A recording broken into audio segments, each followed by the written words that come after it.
are back, and this is another episode of We Are One, You Are Two, a PlayStation podcast. This is episode 67. Am I right there? I think I'm right. I think so. 67. 67. We're going to go with 67 because it sounds really nice. That means we're 2 away from 69. Make what jokes you will. I am your host, as always, Rob Fanzo, joined once again by my co-host from Chicago, I guess. I couldn't think of anything witty. Matt Rhodes. Hey-o, how you doing? I was going to say co-host with the most, but I didn't know.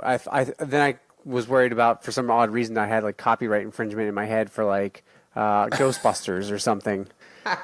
Don't they say something like that in Ghostbusters? Like the host with the most, or the ghost with the most, or something like that? Well, who says the host with the most? Or is that just a phrase? That's just a phrase. I've completely confused you, I can tell. Yeah, I think you could have just said co-host with the most, and people would have been like, oh, that's a phrase I've heard. Except he said co-host instead of host. Yeah. Well, that's all right.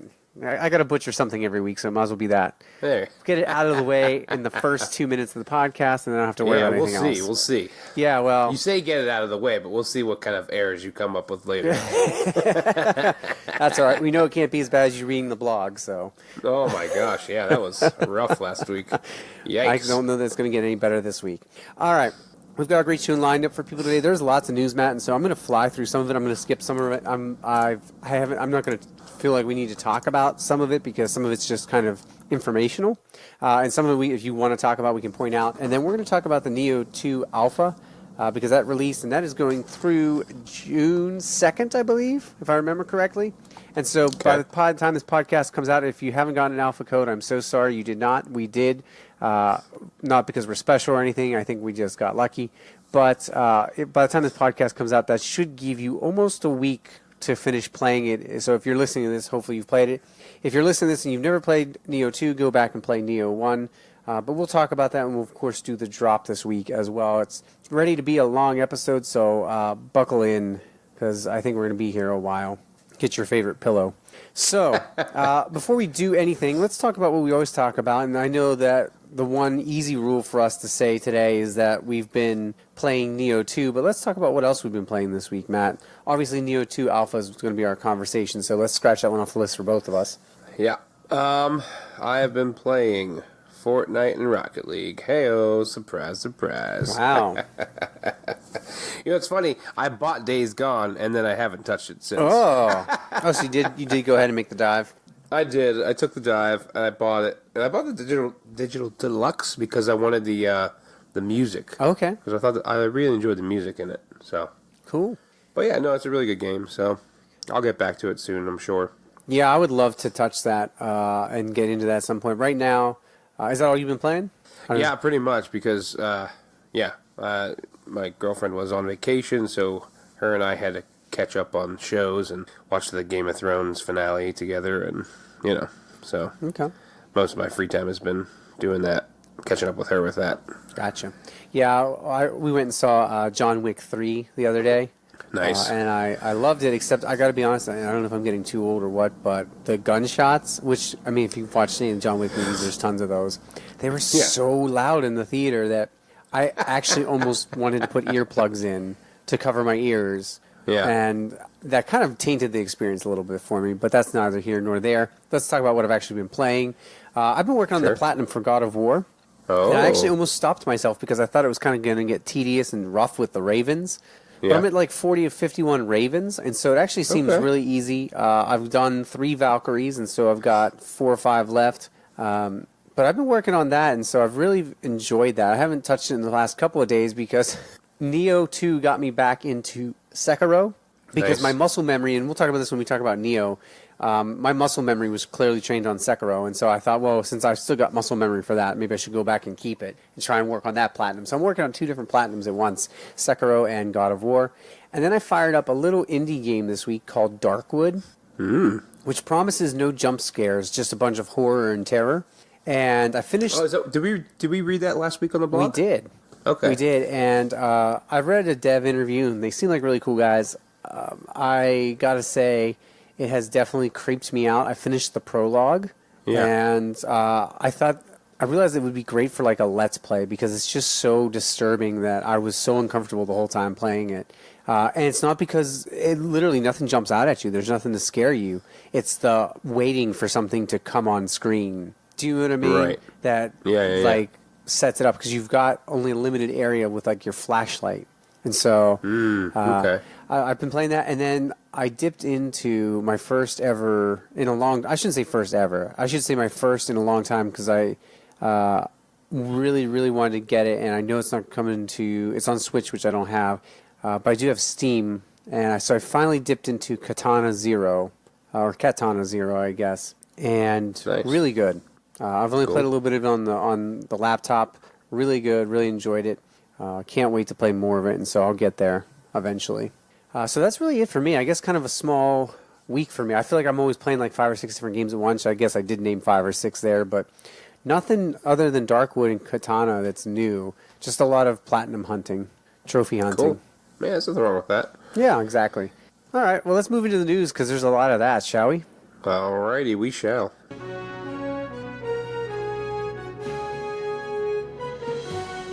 All right, so this is the PS-news. We're going to go ahead and dip into quite a bit. Of course, the Nioh 2 Alpha closed invites were sent out. It runs May 24th through June 2nd. Trailer was also released. You can see up to 4 hours of gameplay, which they were blocking the recording. And so unless you've got a streaming setup or you're streaming straight to Twitch or YouTube, you may not be able to actually see or share your footage of your own playthroughs. And they may have even started taking those down. I haven't checked or seen anything on that. But I know that it doesn't let you just save clips on your, or screenshots on your PlayStation. Yeah, I already ran into that actually. There was like a weird like ragdolling issue with one of the enemies. And I thought it looked funny. And I couldn't screenshot it because it wouldn't let me. Yeah, and so it's it tells you that at the beginning, but in case you didn't know, you're not going to be able to do anything with it. And so that's okay. I can understand that in a way, but I also would love to be able to share that stuff with people, especially because I'm enjoying it so much. But again, we'll talk about that in a little bit. So that was the first piece of news I just wanted to mention right off the bat. So that people are aware of the fact that that is out, and you can go and enjoy it now if you've got. And I'm sure if you got one of those invites, you're probably enjoying it by now. I wonder what the criteria was for those invites. I really do. I actually was thinking the same thing. I mean, could it be if you played like the first demo, like Nioh demo, maybe? I don't know, and that's something that we'll talk about during the talk because you and I are on 2 different spectrums with that, and so I want to make sure we touch on that once we get there, and so we'll deal with that shortly. All right, second piece of news, just very short. Again, because I've been playing it, God of War sales were revealed in a sales presentation when Sony was talking about some of their console exclusives to have topped 10 million in a little over a year after release. And so good for God of War, over 10 million sold, which to put that in perspective, I thought that was really interesting. And I can't wait to see where Days Gone winds up because it outsold God of War in Japan in like the first 24 hours or first 3 days or something like that. Days Gone? Yeah. It sold more units than God of War did in its first 3 days over there. And so I guess zombies are a little easier to sell for a Japanese culture than Norse mythology. I guess, yeah. But they did, they did. I did see that statistic somewhere. And so I don't know if that translates to success across the board, but I'll be curious to see where Days Gone sales wind up. I know I'll contribute to that at some point. All right. So that's our first 2. Look at that. We're moving right along. Third story. It looks like Sony is once again stepping up the act when it comes to first-party acquisition. There was lots of Sony news this week. At last night's investor meeting, Jim Ryan said that PlayStation is planning on investing in its lineup of first-party studios through, quote, organic growth and acquisitions as the PlayStation 5 inches closer to release. What this basically means is Sony has traditionally opened studios in the past to grow its first-party library. This news indicates that this will continue while sprinkling in a couple of purchases along the way. And so the last major studio that Sony actually purchased was Sucker Punch back in 2011, which kicked off the successful Infamous franchise 2 years prior, and is now working on Ghost of Tsushima. And so it looks like they're clearly going to, and I don't know if I have this in the news or not, they're clearly investing in their first party. I also did see somewhere that they did talk about how they believe that 80% of their business should be third-party stuff and 20% their first-party stuff. And I think that's pretty wise because if you think about Nintendo's the other way around. I feel like Nintendo is 80% first party, 20% third party. Like when I think about Nintendo, the majority of their things that get big attention and big releases are their first party games. Zelda, Super Mario, Mario Kart, right? Smash Brothers, that stuff. So anyway, that's pretty impressive. So I wanted to mention that. It also seems like, and this is what I thought was really bizarre and interesting, actually. This is our fourth story. It appears that PlayStation's fed up with Sony Pictures. It launched its own division this past week to adapt games to film and television. And so it's called PlayStation Productions. It'll be led by Assad Gazelbash and overseen by Worldwide Studios chairman Sean Layden, and has started working on its first slate of projects, which, by the way, I saw that one of those that was hinted at is possibly a Twisted Metal series or movie. And so Azad was quoted saying, instead of licensing our IP out to studios, we felt better approach for us was to develop and produce them for ourselves. One, because we're more familiar, but also because we know that what the PlayStation community loves. And so that's kind of a lofty goal. They took and looked at what Marvel has done with their films, and they thought, well, why can't PlayStation make its own movies and its own shows? So I don't know how I feel about that. I do think that most video games aren't made for the big screen. And I don't know if I have this news in there as well. I'll look and see. But did you see we're also supposedly getting a Just Cause movie? Oh, really? Yes. And so it's directed by the same guy. It'll be written and directed by the same guy who does the John Wick movies, whose name escapes me at the moment. But they are supposedly doing a Just Cause movie. So there's lots of weird video game movie news this week as well. Cool. I did want to point out, too, that, Layden, I believe it was, let me make sure it was Layden. No, it was the same gentleman no, it was Layden. Yeah, it was Layden. He said, this is a passion project for me to be the first gaming entity to do something lasting and meaningful in a completely different medium. It's something I'd like to see us achieve here at PlayStation Productions.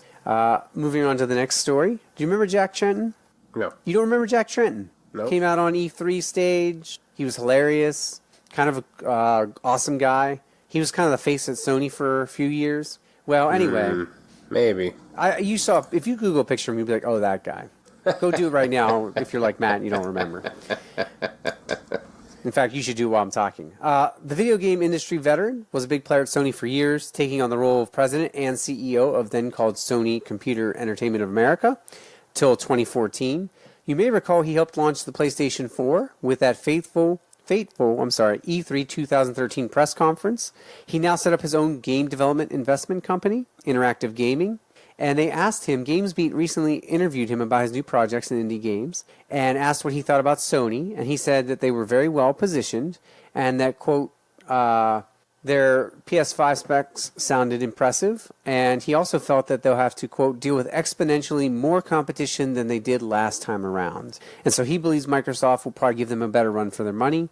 I think he was hinting at Stadia being the new wrinkle that didn't exist in 2013, and certainly Nintendo is much more relevant this time around, he mentioned as well. And so he pointed out that the competition is great for everyone in the business, whether you're a developer or a gamer. And so hard to disagree with that. But he does seem to recognize that Sony's going to have way more people gunning for the top spot this year. And I think Microsoft has learned, next year when they release their new console, and I think Microsoft has learned its lesson as well. And so we'll be very curious to see how that works out. Oh, that guy. Did you really look at it? I really did, yeah. And you're like, oh, yeah, that guy, right? Yeah. Lots of E3s with him for about, about 7 or 8 years. All right, so we talked a little bit about Sony's recent announcement of the tech deal with Microsoft, right? We mentioned that last week. That was our whole topic of conversation. However, I thought this was interesting. The meetings were so kept under wraps that, quote, staff at the gaming division were caught off guard by the news. Managers had to calm workers down and assure them that plans for the company's next-gen console were not affected. I saw the same story on Microsoft's side. Neither Sony or Microsoft employees knew that this meeting was going on. Yeah. So they had to be calmed down and say, don't worry, we're not merging with them. We're not going to suddenly give up on PlayStation. You stick with the PS5 research and development. It's all good. Yeah, right. It's just, and so I wanted to mention that. I thought that was great. Yeah. Another story that tied into that from this past week was that the two companies coming together on the future of cloud streaming solutions, Sony revealed in an investor relation meeting that streaming a PS5 game will be just as important as the physical disc and digital download counterparts. And so it makes me wonder if you're going to be able to purchase a physical copy at the store, purchase digital, or some sort of like purchasable streaming option, right? Like purchase this for $59.99 or purchase it for $29.99 for a 7-day streaming rental or something like that. That'd be interesting. That would be. And for the people who play games and finish them and often return them right away and only get $25 back from GameStop, I think, if you do something at $30, that would be a reasonable price. Yeah, right? Absolutely. So I don't know. Yeah. We'll see about that. I'm not sure what that... It might even be one of those cool things where you can stream it and try it before you buy it kind of thing. Almost like demos returning, but you can stream like the first 2 hours or something. We'll see what happens. Yeah. But they did reveal that. They also mentioned that type of content delivery is set to become the normal alongside purchasing a copy. I mentioned that. And they hope to do this with, if not all, games from launch, but a good amount, it sounds like. They mentioned that the PlayStation Network now has a whopping 94 million active users, with 90% being connected to the internet at some point in the past 12 months. PlayStation Plus has over 36 million subscribers as of March 2019. And so that's crazy to me that PlayStation Plus has that little compared to how many people are active users and how many people have connected to the internet in the past 12 months. Yes. And so you got 94 million active users. They've sold 96 million consoles, right? And so I'm sure some of those are double dipping. Some of those are people who bought it and then just haven't touched it. Yeah. But that means that 1 in 3, technically, it's about 1 in 3, a little bit higher than that, are actually PlayStation Plus subscribers. That's not terrible, but considering that online play is so important, I'm a little surprised that it's not higher. Yeah, me too. That's what shocks me is the fact that there's just like so much stuff that's online. Yes. Now, during the 2018 fiscal year, PS4 was also revealed to be used on average more than 21 hours a week. I thought that was also kind of neat. PSN users... I mean, I always get my little things. Do you get your little things that tell you like how much you used it in the month? Yes. Now, I'm just like, oh, that's a lot. Now, yeah, so it does count. Here's the funny part. I get that little thing that tells me online hours, right? That's very different from, I think, just hours, because I know I put a lot of hours into Sekiro last month and Mortal Kombat, but I only had 12 online hours. Right. And so I know I played way more than 12 hours last month. I sat around for like one day and played 8 hours straight, so I know that's not accurate. The other thing I wanted to mention was PSN users are also splashing with cash too. The average lifetime spent exceeds over $700 on PSN as well. Wait, what? Yeah, PSN users. So I'm assuming they're talking about PlayStation Network only, right? They're not talking about physical copies or playing PlayStation games. It said PSN users. I'll read that sentence again. PSN users, PlayStation Network users, are also splashing the cash too, with an average lifetime spending exceeding $700. And so you think about that. PlayStation's been out for what? almost 6 years now. 6 years. Yeah. Coming up in November, 6 years. And so $700. So that's $100 a year. Yeah. Give or take. You think about that, two $59.99 games a year, that's right there over. That makes sense. Yeah. If you buy 2 games a year. Oh, yeah. And you buy them digitally. All right. But there's still other stuff. I mean, yeah, absolutely. There's still other things on the store that you can buy, like stuff for V-Bucks for Fortnite or keys for Rocket League. Absolutely. Well, and yeah, I just put it in perspective, right? I mean, it's basically 2 AAA games a year, or what? But still, that's Fortnite's crazy. in season 9, and they're $10 a Rocket Pass, and so that would be buying. If you bought every Rocket Pass, or not Rocket Pass, I'm sorry, I mixed up Rocket League. If you bought every Battle Pass, that's $90 right there. And so that's almost your $100 for the year right there, just on one game. All right.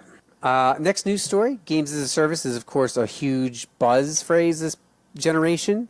Wait, what? I know. What? We didn't do a podcast called Gassing the Market or anything, did we? I was about to say, yeah, it's almost like we did a whole thing about it. Yeah, that's kind of crazy. Man, I feel like this is just a reflection of all our past podcasts that you should go listen to.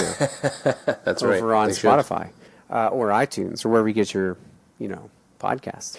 So games as a service is one of the biggest buzz phrases. The hardware manufacturer, I'm talking about Sony here, and publisher stated in its recent investor meeting as well. You can see they had a lot of stuff that they churned out this past week. that this is an area the company wishes to improve on going into the next gen. And so they put up a PDF. You can find it on Push Square, for example, and other websites.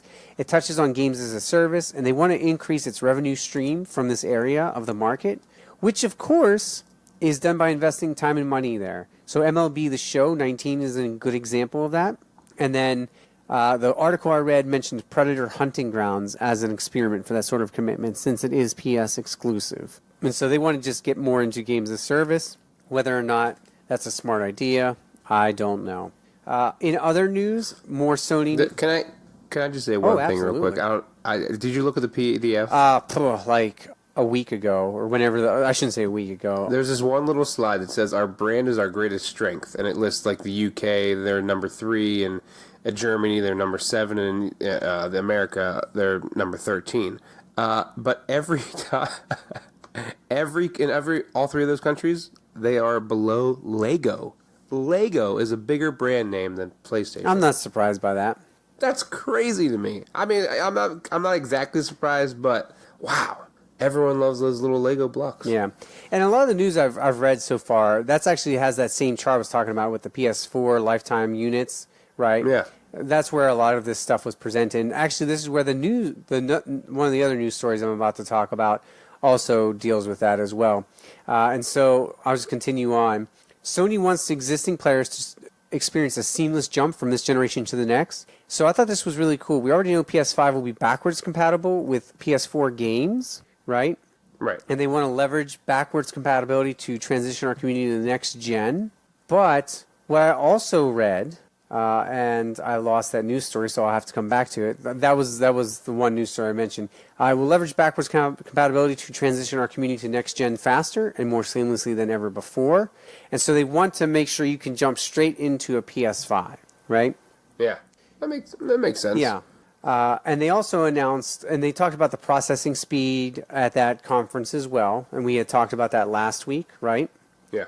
But they also want to leverage new technologies like 5G as well to help with the remote play stuff. Yeah. I also read something, though, that for the first time ever, there's going to be cross-generation compatibility. And I have that news story in here somewhere, so I'll just talk about it now. I read that as well, actually. Huh? Yeah, that was like the big thing. That was like one of the stories that was popping up on my feed this week. Was the cross generation? Yeah, so if that means if you purchase a PS5 and I don't, I can still play games with you cross gen. I can still play Rocket League if you have it on a PS5 and I have a PS4. It's not going to separate any kind of user database or anything like that, which seemed kind of like a no-brainer. I don't know why we haven't thought of this before, but for whatever reason, it was brought up again this week, and they did talk about that as well. And so I thought that was really cool and really exciting, and so I'm kind of curious to see how that turns out and what that looks like. All right, so let me continue moving on here. We're plowing through it. You haven't played Days Gone yet. I don't know if you did you get the Mammoth 13 gigabyte update this week that came out? Oh, probably not. It's patch 1.09. It fixed progression issues. It fixed some crashing issues. It fixed stuttering and lag issues. It fixed frame rate drop issues. It gave stability improvements. And so it sounds like by the time I play Days Gone, it'll be stable and clean to play. Yeah. So I'm excited about that. I just want to mention that for anybody who had kind of thought it was too janky before, it sounds like this latest patch took care of a lot of that. That's cool. Yeah, I didn't really experience any of that, honestly. How many hours did you play? Maybe I'd say like at least 8, maybe 10. Okay. Or no, maybe even more than that, actually. But what was funny to me, though, when I bought it digitally, I had to delete the disc copy in order to install the digital copy. I've had to do that before, too, and that's like this game already exists, which was fine. But then you know how it does like that thing where you can play the game a little bit. Yes. Like before it like finishes loading. Yes. Because I guess it loads the front end stuff. I went to save I got a little freaked out because I went to load my save game and it wouldn't load. Oh. And I was like, are you kidding me? Did that delete my save as well? But it was like there was like an error. It says like. Full game not loaded yet. I was just like, oh, thank God. And, I was like, that is one thing that I would love to see. I don't understand why it has to be an issue where if I purchase a physical one versus a disc one, how sometimes they are two separate files. And I don't know if that's on the publisher or if that's Sony's system or what, but I would love to have that fixed for next gen. Because that has happened to me before too. And I was like, why am I deleting this? My favorite is the demo. So there was a game I bought and it said play the demo. So I played the demo. I was like, I love this. I'm buying it. And when I purchased it, it re-downloaded a separate thing, and I had to delete the demo, even though the demo gave me the option to purchase the game. And so I should be able to purchase the game, and it just switches from a demo maybe icon to a full purchase icon. I shouldn't have to delete that game and move over, but I thought that was bizarre too. I can't remember which game that was this gen. Yeah, well, I mean, if they're looking to diversify as far as digital copies and streaming and and physical copies, then maybe that'll be something that they definitely take care of. Well, fingers crossed, because we know how great they are about taking care of things on the software side recently. Alrighty, moving on.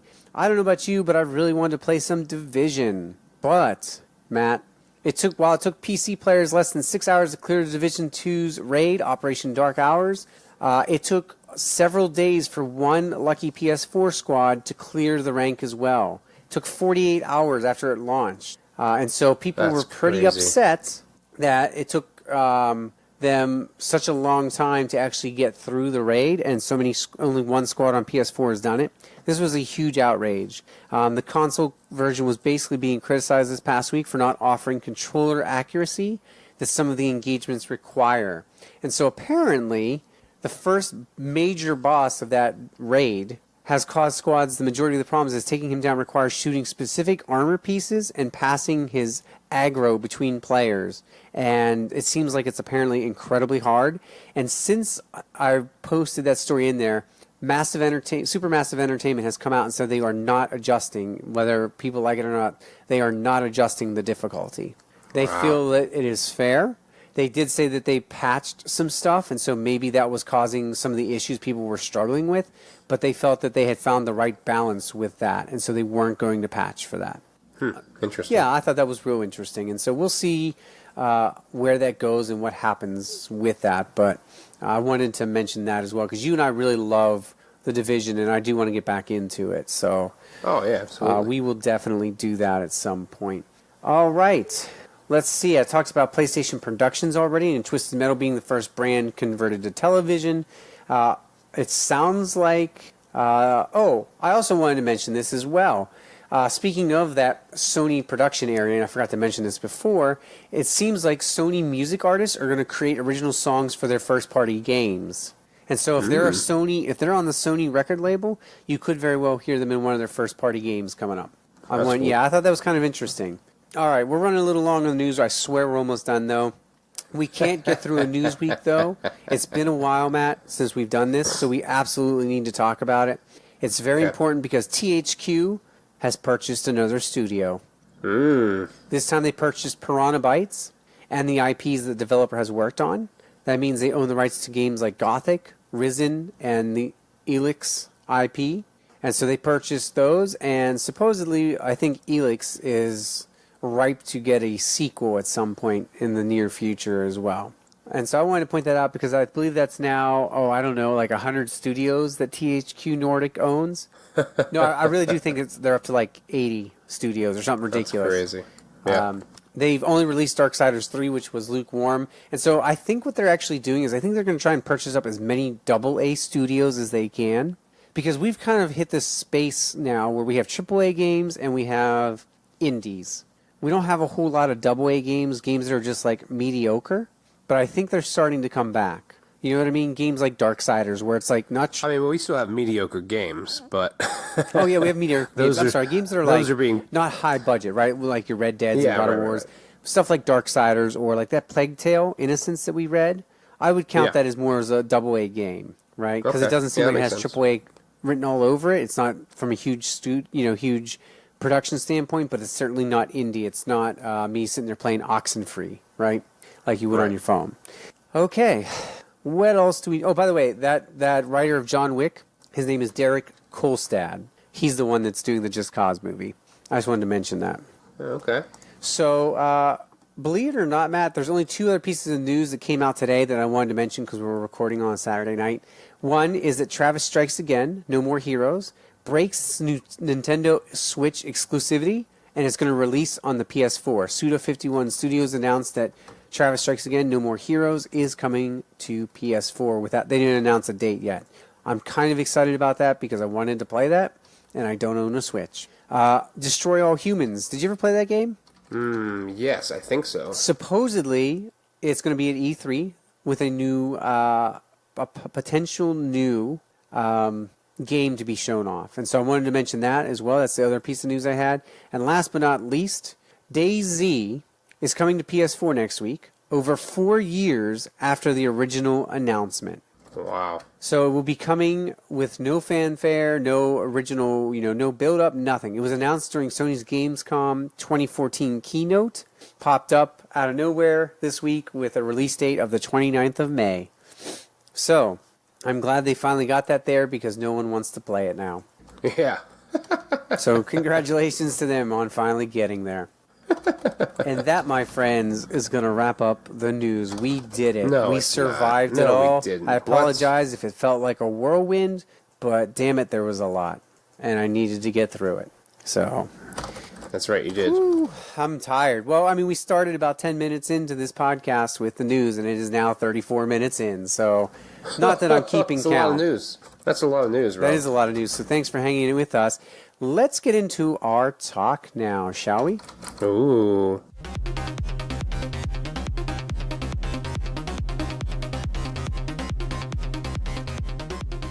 All right, so this is the talk.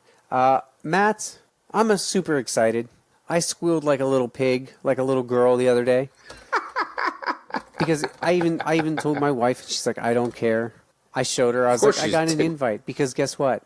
The Nioh 2 Alpha is here.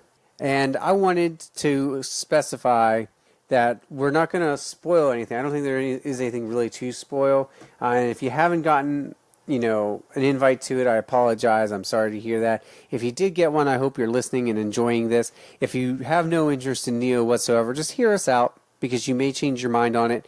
I noticed on Twitter today that several people who had never played Nioh before decided to dive into Nioh 2. Mm-hmm. And they said they were having a blast. And so you may just very well enjoy it. And I'm going to read some reactions that I got off of Twitter. You can reach me at WeAre1UR2 on Twitter. I talked with a few people about it. I'm going to give you their impressions as well. They gave me permission to do so. But first, I wanted to say that, Matt, you and I are on very different spectrums here. You hate these types of games. That is correct, Robert. I love these types of games. I put over 90 hours into Nioh. You put, what, an hour into the beta? Yeah, I think so. Maybe a couple hours. And so you're coming from the experience of someone who tried Nioh, decided it's not for them. You decided to fire up Nioh 2 today. And how long did you spend with it today? Oh, I probably played a good 3 hours. 3 hours. Now, so you're probably, fair to say, more than last time?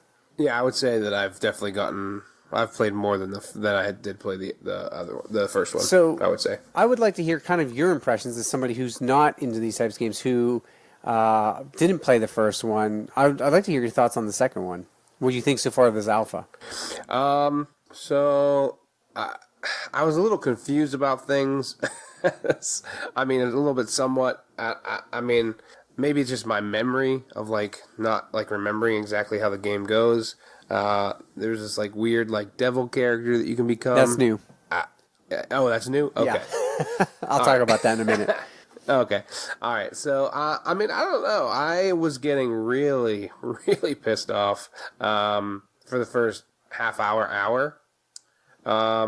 Because you know how it is. You die 2 times in a row without getting back to your death spot. You lose all that stuff, yes. Right? And, that's happened to me a few times, and I was just getting super angry about it. And then I feel like I kind of found my rhythm for it. Mm-hmm. And I beat that first, demon in that first little area. Okay. I would probably call him a mini-boss. Yeah, I would agree. The yokai. Yeah, and I was like, oh, okay, all right. I was feeling a little bit better about myself, get into the second area, and that's why us recording got a little delayed, because I got to that second area. And it was a little interesting. But, yeah, I don't know. I mean, it was pretty good. I I mean, I guess the longer you play it, the better it is. Like, the more you feel comfortable playing it, the more you kind of understand, like... Absolutely. Like, I mean, you know, a lot of, like, especially in that first area, I would, like, make a boss note, or make a guy notice me, and then run all the way back to the beginning, just in case if I died. Just, like, you know, just in case if I died... that he would, my little, like, death pad or whatever, you know, would be right there as soon as I restarted. Because there's a couple guys that I just didn't quite get their attack strategy, and they would kill me. And, like, if they got the first hit, they would kill me completely. Yeah. There was, like, a guy with, like, a big, long sword, and, like, if he got one hit on you, you were screwed because he was getting the other 3. And I think the other thing that really made me mad was the fact that all of those times I was dodging him, but there's this weird thing where they were, even if they hadn't completed the thing, their body would turn to hit you. Okay. Which was, I know what you're talking about. Yeah, I'll address that. Which was very frustrating. Yeah. So it was more about, I guess, being far enough away from them as opposed to dodging to the side, which, you know, took a while to learn, but was annoying. But, you know, I was like, if I'm double clicking the dodge and rolling to the side, there's no reason that he should be turning with me and slicing me and then killing me. Yeah. And so I will say, just to mention that, a lot of people have expressed some concerns that there's a little too steep of a learning curve in that first area that you were talking about. Right. And that first, if we want to call him a mini boss, was a little bit difficult. Apparently, the first main boss is like I haven't gotten him yet. I'm close to him. I'm like right at the boss doors, and that's where I left off in the alpha.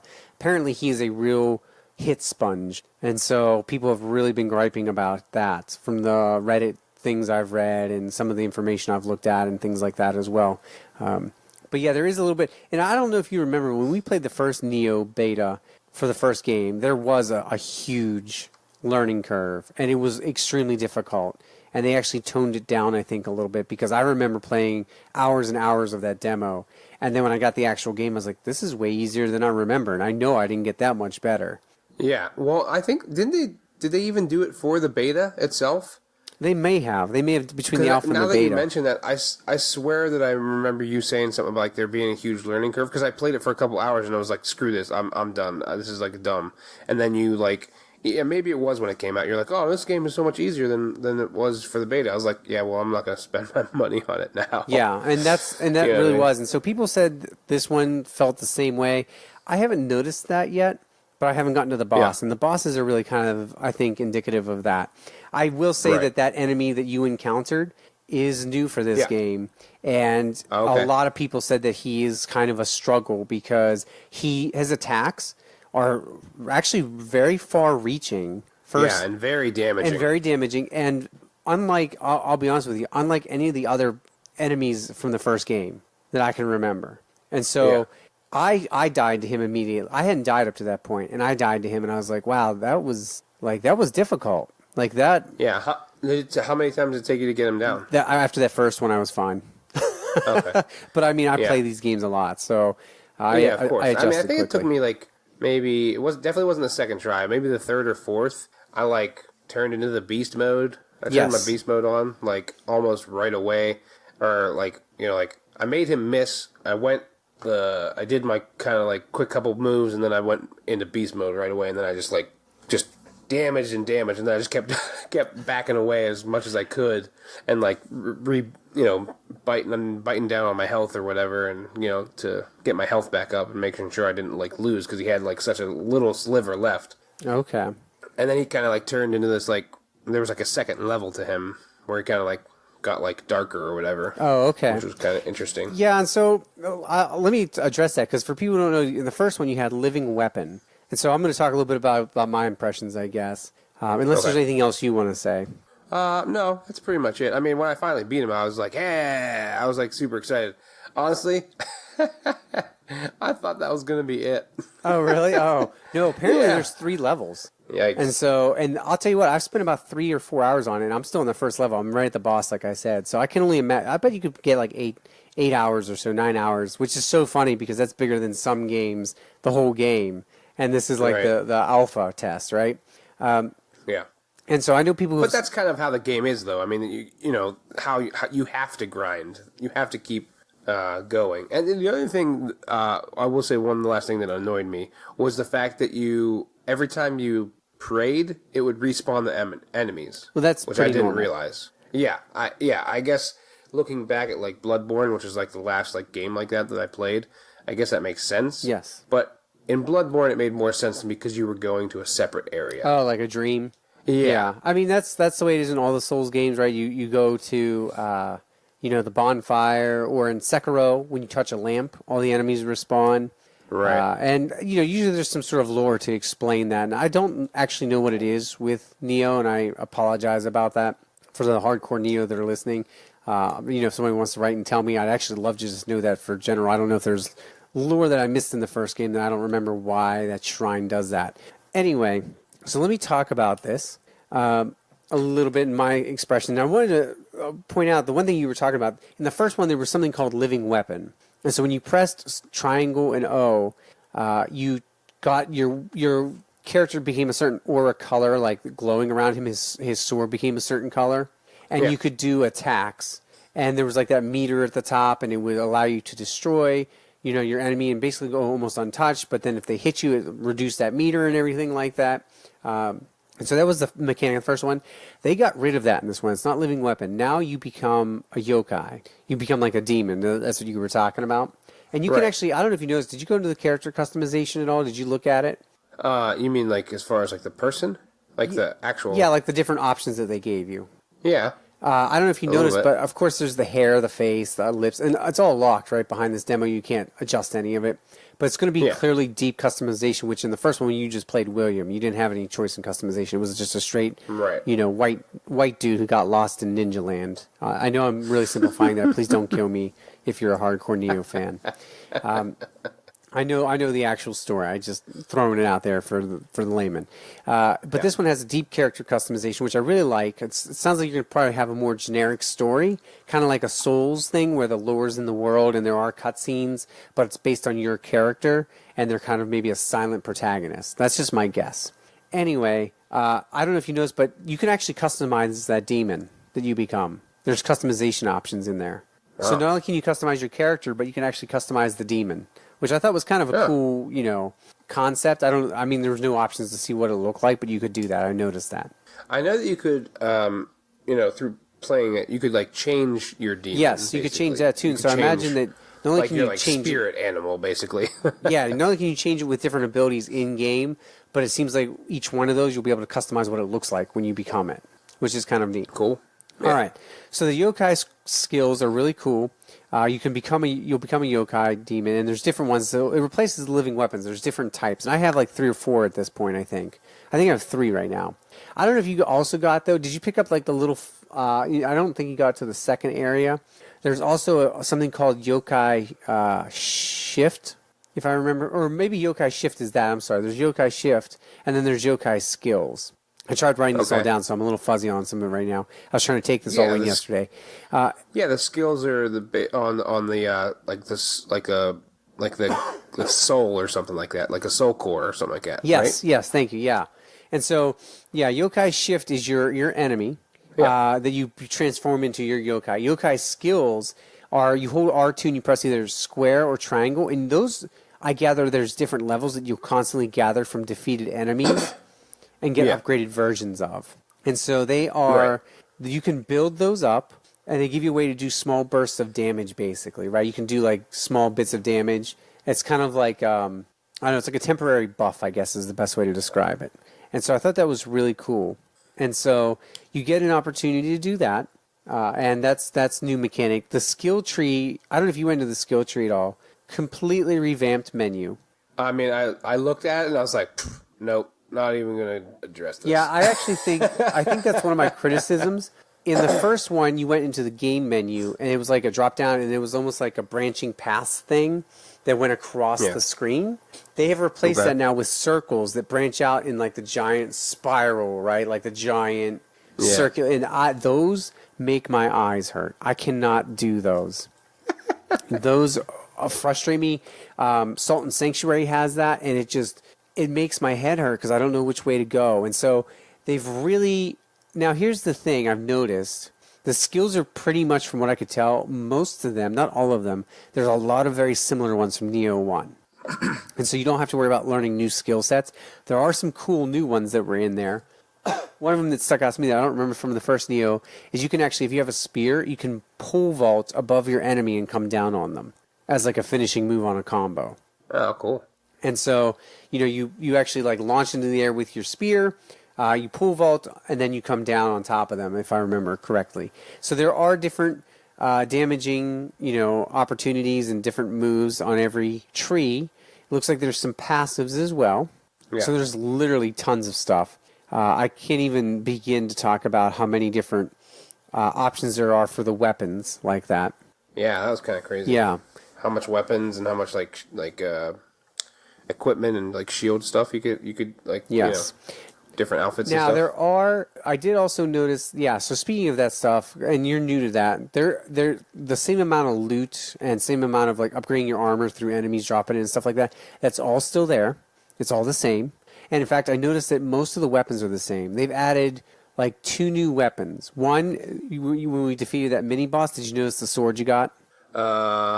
Maybe. It was like the sword's like taller than your character. It's like one of those long ass swords. I can't remember what it's called. Okay. And it's like wrapped in something. And so apparently when you defeat like these mini yokai bosses, they will drop special weapons now, which was not. Yeah, it said something about it was like cursed. Yes. Yeah, it has cursed effect on it. Yeah. But that's it works out for it can help you or whatever and like benefit you with the Kai or something like that. Yeah. I don't know. Yeah, it helps you with your key pulse, I believe. Or destroy because it destroys the key pulse of the other enemy. Right. And it builds up. The more enemies you attack, and the faster you attack them, and the more you kill, the faster that effect builds up till the weapon actually starts glowing like a purple color for a little bit. Oh, that's cool. Yeah, so I got to that, and I was like, oh, it's glowing, but then I had destroyed everything in the area, so I didn't really get to use it as much. Right. I'm sure later in the game that'll become a huge help. Huge help for sure. So that's new. The yokai dropping, that's really cool. I thought that was really cool. The other thing that they added, let's see, I'm checking that off my list. So they added the weapons for the yokai drop. They added hatchets. Those are new. That is not a previously. Oh, okay. That weapon was not in the first one. I imagine that they're going to have most of the spears and the long swords and the katanas. All the weapons that you would expect are there. There are a couple missing from the demo that are in Nioh 1, but I'm sure they'll be in Nioh 2. Yeah. And they've just added a couple. And so the hatchets were definitely my weapon of choice. Yeah, they're kind of fun. I saw a lot of people griping they didn't like them. I thought they really tore through enemies pretty quickly. Yeah, but they take a lot of stamina as well. So it's kind of a trade-off. Yeah. Because I would, especially with that, Were you in mid-stance? That mini... Were you in mid-stance or high stance? Yeah. Yeah, mid-stance pretty much the whole time. I feel like at least when I was playing with the regular sword, the high stance was it just took too long. Right. And you know me, I'm a button masher, so that's why the hatchets made sense to me because they're kind of like quick strike things. But again, like I said, if you hit too much, your stamina gets drained really quickly. So you can't even dodge back, and it leaves you open. So I learned pretty quickly that I can only hack and slash real quick, and then I gotta jump. Then I gotta make sure I use enough or have enough stamina to jump back. So don't completely expose myself. Yeah, and so those were cool. I liked them. I know a lot of people may not, but I thought they were really good. I'm looking through my list here. All right, what else? Okay, so I also. Go ahead. Here's a random question for you for just for the things. I just want to know about your experience. So in the second little area, so you had the mini boss, and then the area directly after that, right? Right. Is there? You had those little big-headed golem-looking things? Yes, those are a new enemy type. Okay. Did you experience the giant one? Yes, I did. Okay. Now, how did you experience him? Because I experienced him in 2 different ways. Yeah, one way I thought was really cool. He went. There was 2 of them near each other, and he actually went near. I knocked the one back and down. He leapt on top of it, ate it, and became bigger. Yep. Was there another way that happened? There was, but I didn't see what happened. I was I had other enemies around, and I missed it. And all of a sudden, he was huge. I was like, "How did?" Oh no, you wouldn't have missed it if it was the proper. If what happened to me. Oh, then what was it? Because may not have happened to me that way. Then he'll jump on you and bite your head, take away half your bar and then turn big. No, I don't think I experienced that. Oh, yeah. I was like, oh, because I was luring them away from each other so he wouldn't grow big. And then all of a sudden he jumped on me, ate at my face for a few seconds, and then like turned massive. I was like, no! I was like, I specifically ran away from the other one so this wouldn't happen. I was so mad. That's pretty good. I did not know that. Yeah, I thought it was pretty funny that like he could do that to you too. Yeah, and so actually that area too, in that second area, I don't know if you noticed, but it's very gray. And what happens is, this is new mechanic as well, and I thought this was a great mechanic. There's a yokai, or like a huge yokai demon in the back, and he's actually turned that area all gray like that. He's basically expanded his yokai realm, and what it does is that obviously your ki pulse does not regenerate very quickly in there. And so until you go and destroy him, that whole area is gray, all the chests are locked off to you. Right. And you can't get anything. And so you have to go find that guy, destroy him, and then that opens up those chests for you to open them, and it also allows your ki pulse to regenerate normally. Oh, okay. I was wondering what it was about that area. I mean, I knew that I found out that obviously once I killed that guy that it'd be gray because of him. However, I didn't realize that the ki was not respawning as quickly. Yes, if you look, there's a red outline around your key bar, and it basically is letting you know that you're inside a yokai realm, which they used to do that just, those kind of bosses would do it when you were fighting near them, and they would stand in it to regenerate their ki, and if you got in there, you could break it. You cannot break this with a ki pulse because it's around the whole area. You have to destroy that yokai boss first. Yeah. So that's a new mechanic as well that I thought was really cool. So those are, there's a lot of, I guess the point I'm trying to get at with these is there's a lot of new mechanics, and there was a lot of stuff I thought was really, really interesting. At the same time, and I know that some people are going to be upset by this, and I've seen this online quite a few times, besides the yokai shift and the yokai soul cores, which we talked about, which, your guardian spirit has the yokai-like moves, the yokai skills, and the weapons. Yeah. There's also some new stats like courage. There's new mechanics. I don't know if you saw this, but there was the red graves, and then there were blue graves. Did you come across any blue swords sticking out of the ground? Oh yeah, I saw the blue. Yeah, those are called benevolent graves, and they're basically a good NPC revenant that you can basically spawn them. Ask for help. Yeah, right? and it's not the multiplayer, because there's actually multiplayer where you can go help people, right? And they can summon you at a shrine. Right. In the first one, and I think that mechanic's back in this one as well. This is actually, so in the first one, the red revenants used to be people where you died, and you could take and loot those ghosts of those people if you defeated them, right? These ones are actually NPCs that you can call on that will help you fight in the game, that are spread throughout the world. Oh. And so they're actually non-playable characters that you can run through the game with. I mean, from what I hear, they're mostly just aggro sponges. They don't do a very good job of fighting, but they'll at least draw the attention away from you so you can kind of get some hits from behind. Yeah. But I haven't tried those yet. Which are the best, obviously, because that deals like almost double damage. Yeah, and that helps you out if you're... So I think that's a way to ease new players like you into it. Maybe they found the first one too hard and wish they had some help. That's funny, because I didn't touch any of those. I was like, I don't remember what these things are. And I knew the red ones were going to summon something I had to fight. I was like, definitely not doing that. I was like, I don't know what these blue things are, so I'm not touching those either. Yeah, the blue ones that's what the blue ones are. They actually allowed you to summon help. Yeah, because it said something about request help, but I thought that just meant like someone else would join my group, my thing. No, you can do that at a shrine. I did that in the first one one time to see what it was like. That's totally different. So that's kind of cool. Like, there's going to be multiplayer, but there's also going to be NPCs, kind of like in Dark Souls.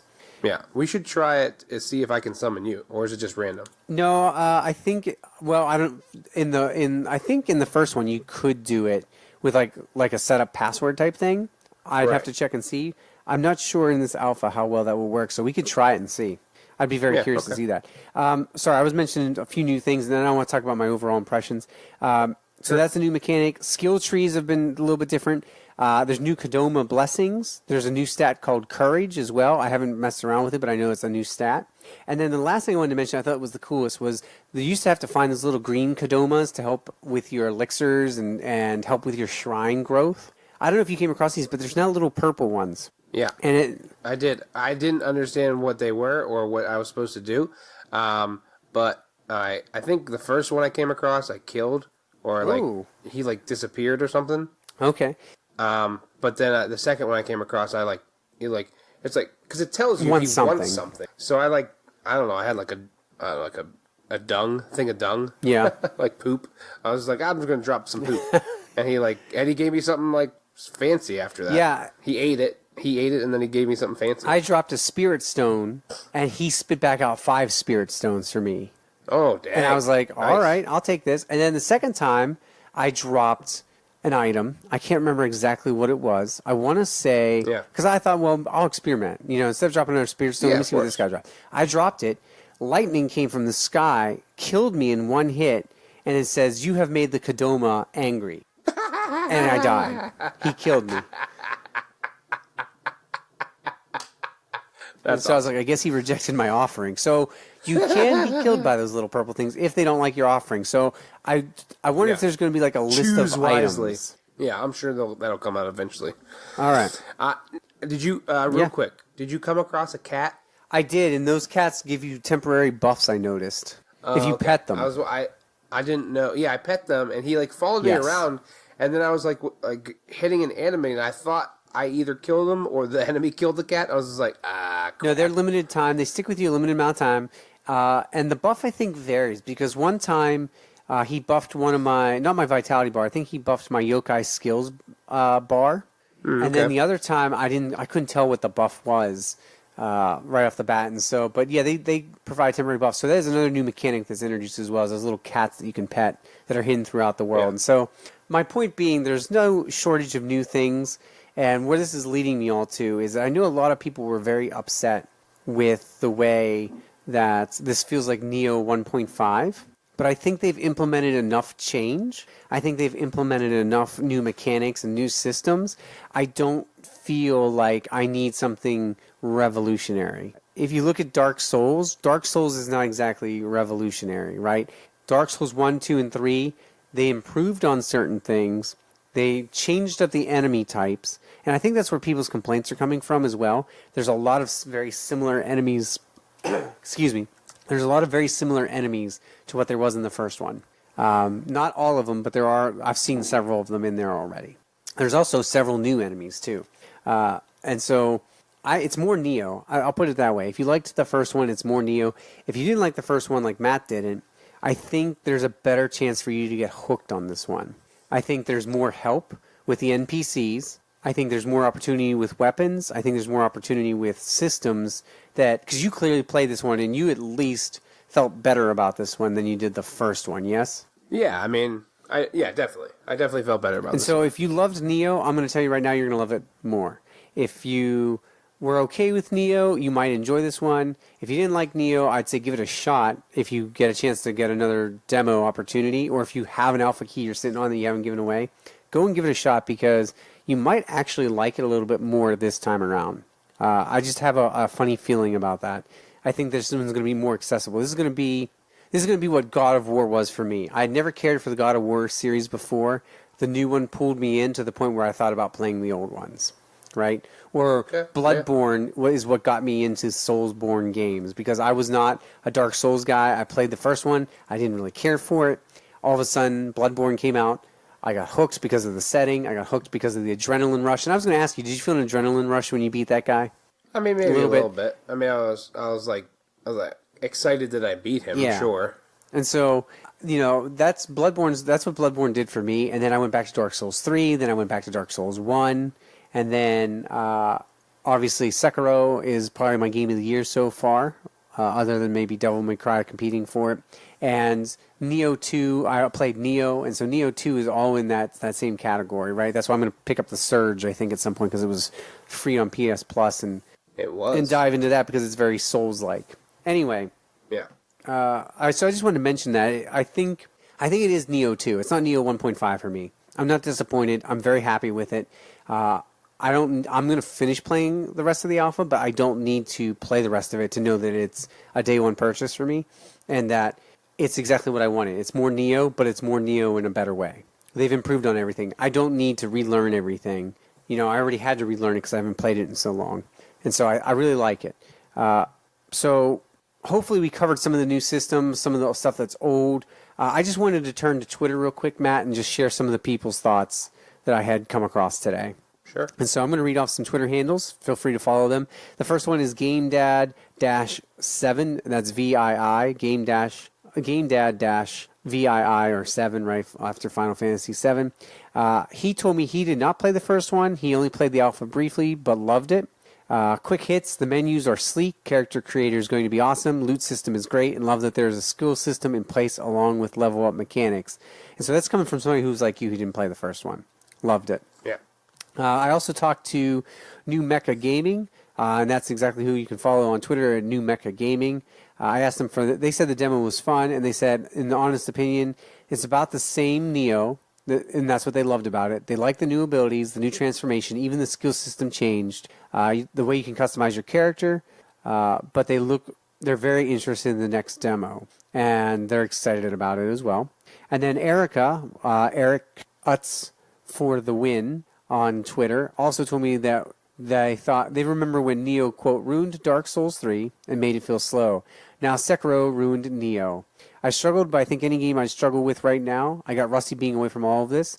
The Nioh 2 Alpha, though, is just Nioh 1 DLC, which isn't bad, just is what it is. And so there's kind of somebody, right, said it felt like Nioh 1 DLC, but they loved it. The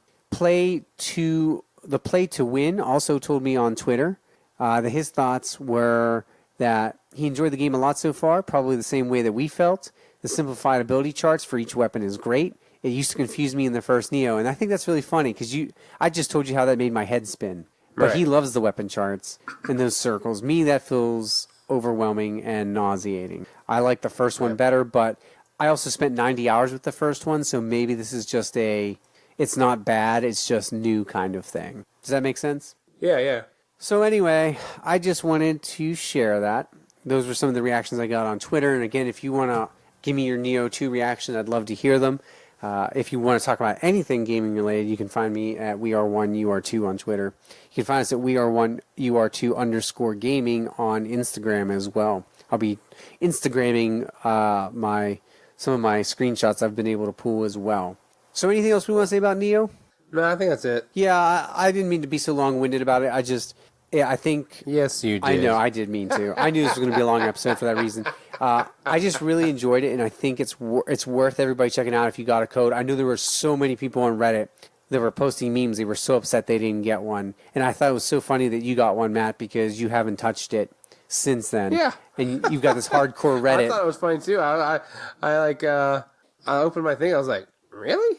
I was like, okay. Yeah. Closed alpha it is. But you know what? I'm glad you got to try it because you have a very different perspective than I do.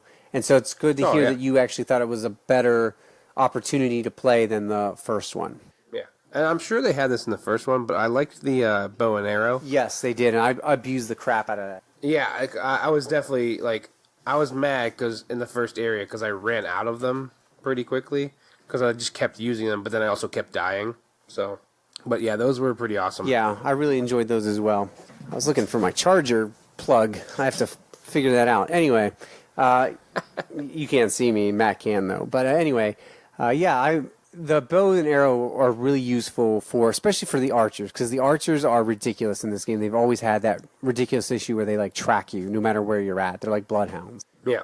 And you almost have to wait for them to shoot and then dodge. Yes, and that's exactly what I do, unless you can sneak up on them. And bow and arrow, what I love about the bow and arrow too, just real quick, is I love that a lot of the times you can actually hit a guy if he's not looking at you, and it will, depending on his armor and his ability, it will one-hit them. Yeah. So that's what I was using it for. Definitely to one-hit those guys. All right, Matt. Let's go ahead and move on to See You Soon. See you soon. Do we have time for see you soon? There's always time for See You Soon. All right. See you soon. All right, so this is See You Soon. Let's go ahead and talk about that a little bit and see what we can come up with here. I'm going to make you start. You're going to make me start. Uh-oh. Yep. All right, I'll start. I will gladly start because this game is highly anticipated by me. I cannot wait for this. Oh, Yeah, that's why I wanted you to start. I cannot wait. Blood and Truth comes out this week to PSVR Digital. Star in your own explosive action movie blockbuster with this PSVR exclusive shooter. Battle through the crime-ridden London underworld as elite soldier Ryan Marks in your deadliest mission yet, to save your family from a ruthless criminal empire. Wreak havoc through an unpredictable story packed with twists and shocking revelations. That looks like a AAA PSVR experience. It is a rail shooter, but it is so ridiculous looking. I cannot wait to play it. Sweet. All right, up next we have Cricket 19, PS4 digital out 529. Lead your team to international glory with Cricket 19, the truly global cricket simulation from Big Ant Studios, the leading name in authentic, realistic cricket action. Cricket 19 allows you to take control of your team from club through national level and lead them to T20, ODI, or Test match glory. Oh. I don't think I've ever seen cricket played, maybe more than like 2 minutes. Amen. But I kind of want to play this game. I want to play a video game of cricket just to see like what it's Yeah, I would love to see what that's like as a video game. Yeah. All right. DayZ is out 4 years later. The post-Soviet country of Chernobyl is struck by an unknown virus, turning the majority population to frenzy infected. Fighting over resources has bred a hostile mentality among survivors, driving what's left of humanity to collapse. You are the one few immune to the virus. How far will you go to survive? Ooh. Up next, we got Dragon Fangs with a Z. Or maybe it's Dragon Fang Z? I don't know. I never know. All right, The Rosen Dungeon of Time. PS4 digital out 529. This game offers a nostalgic and new experience. It is a wonderful roguelike RPG that will test your bravery. Rose is half human and half dragon. Oh, snap. One day she wanders into a world called the Tree of Time with her nanny, Fairy. Your courage and growth will be the key to clear the dungeon. Ooh, fancy. Fantastic. Yeah, it almost looks like Dragon Fang Z, like Dragon Ball Fighter Z. Right, yeah, that's why I was like, I don't know how to pronounce that. Five Nights at Freddy's VR, Help Wanted. Five Nights at Freddy VR, Help Wanted is a collection of classic and original minigames set in the Five Nights universe. Survive terrifying encounters with your favorite killer animatronics in a collection of new and classic Five Nights at Freddy's experiences, where fantasy and fun come to life. Cool. Up next, we have Gollum Gates, PS4 digital. Gollum Gates is a post-apocalyptic sci-fi blend of action strategy and card battler, pitting your conjured armies against otherworldly forces. Choose from 100 cards, known as glyphs, and unleash diverse units, buildings, buffs, and more in tactical combat across single-player, co-op, and multiplayer. Interesting. The House in Fata Morgana. I heard this was good and terrible at the same time. PS Vita, digital, retail, cross-buy. A gothic... Looks very dramatic from the cover It art. does, yeah. A gothic suspense tale and set in a cursed mansion. The House of Fata Morgana is a full-length visual novel spanning nearly a millennium that deals in tragedy, human nature, and insanity. This recent blog post has more details about the purchase options. That is very weird. This recent blog post. I had to click on it to see now. Yeah, that's very come in the interesting limited run games. That's why. Oh, Cool. fun. All right, next we have Lapis X Labyrinth, PS4 digital and retail. Help a struggling town recover from bankruptcy in an age of dwindling adventuring. Recruit and customize your team of adventurers in this high-voltage action performer. Behind every monster inside the labyrinth could be unfathomable treasures, endless gold, or perhaps even more terrible nightmares. Layers of Fear 2 comes to PS4 digital.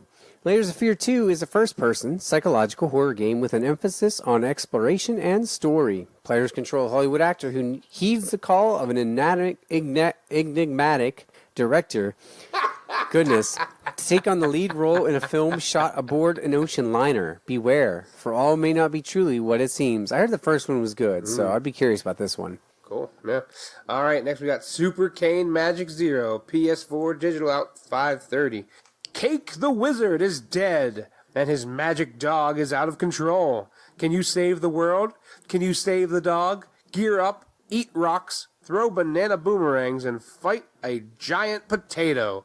Explore a huge game world, unlock over 15 playable characters, and collect hundreds of items and perks in this local co-op action RPG for 1 to 4 players. All right. I'm all right with that. A giant potato. Super Tennis Blast. Smash that ball and have a real blast enjoying the best tennis. Start your professional career in World Tour mode. Train your skills and become a tennis legend playing on courts around the world. Host couch parties playing tournaments in singles or doubles with classic rules or the awesome Super Blast modes. I want to be playing on counts. Yes, counts across the world. Like that's Dracula. Right. Exactly. All right, Trover Saves the Universe, PS4, PSVR, digital and retail. Out 5/31. Our dogs have been dog-napped by a beaked lunatic. Yeah, I was about to say, yeah, wow, yikes. All right, your dogs have been dog-napped. All right.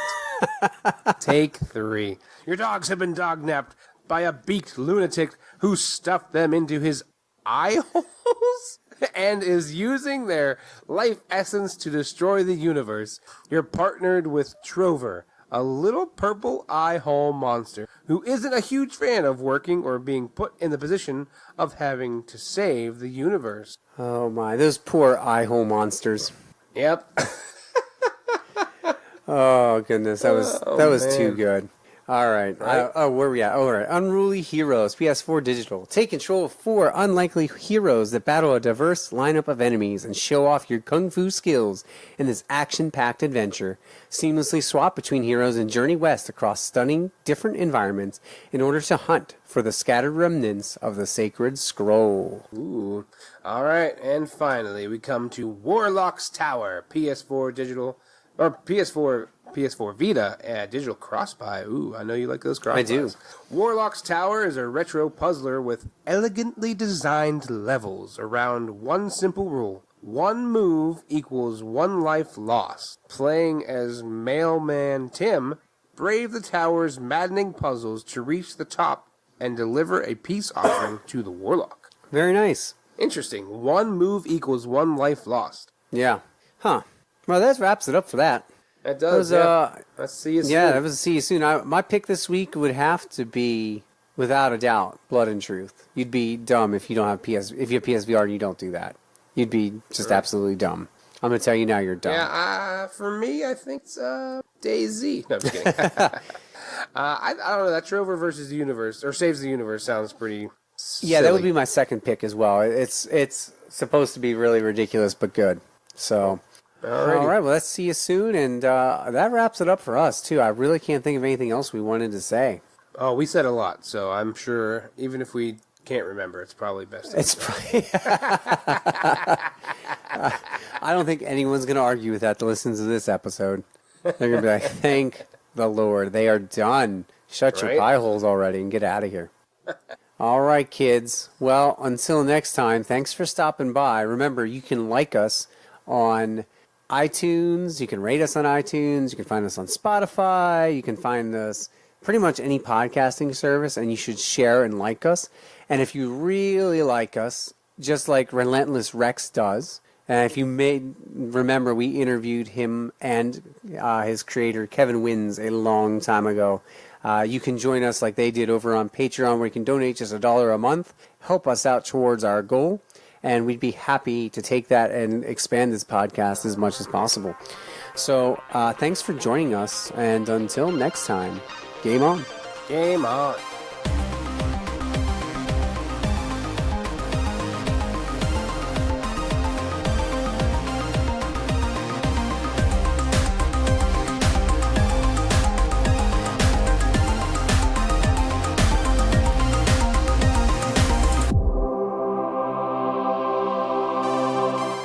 This is the outro music, Super Tennis Blast, outro music. You're gonna hit balls on different counts, or courts, or counts, or courts, or counts. Who knows? I almost feel like you're a jerk for that. Too good.